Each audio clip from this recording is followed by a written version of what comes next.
We've seen several West Michigan restaurants close their doors after facing heavy financial burdens, rising food costs, upcoming wage increases, and new sick leave requirements, all putting added pressure on this industry. 13 on your side's Aaron Sullivan reporting live from our newsroom now with more on how these changes could impact local restaurants. Good morning, Aaron.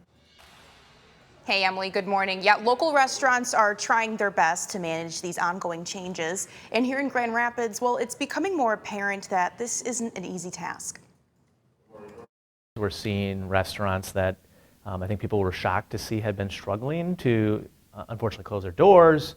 Post-pandemic struggles, rising prices, changing consumer habits, and future changes in tipped wage laws are just some of the burdens West Michigan restaurants are facing. Joshua Lunger, the Vice President of Government Affairs for the Grand Rapids Chamber, says many restaurants in the area are feeling uncertain about what their future holds. How do I deal with this added cost? Because if I pass it on, maybe my customers, it's too much for them.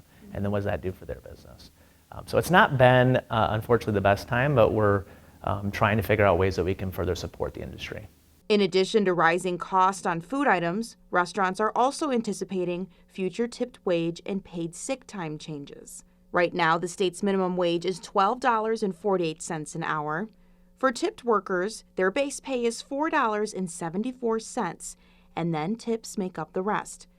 But by 2027, servers will be making at least 42% of regular minimum wage. And by 2031, it'll be half. To prepare for these changes, some restaurants are adding a service charge, like the Gilmore Collection, who directed me to a statement on their website saying, quote, "Due to recent changes in Michigan labor laws, our operational costs have increased significantly." They continued saying this fee directly contributes to ensuring we can fairly compensate our employees, provide benefits, and sustain our business without compromising the quality of your dining experience. But some customers might be hesitant when seeing these added charges. I don't think people like surprises when it comes to their money.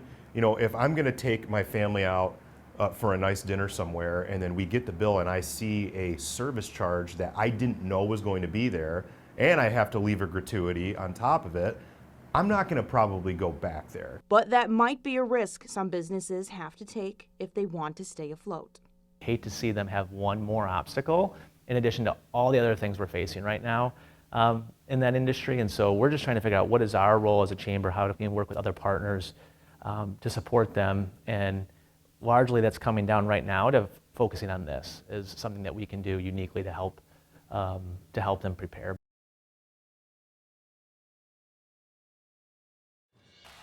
Now, the Grand Rapids Chamber also encourages people to get out and support local spots as our local food scene brings vibrancy and culture to the Grand Rapids area. For now in the newsroom, I'm Aaron Sullivan, 13 on your side.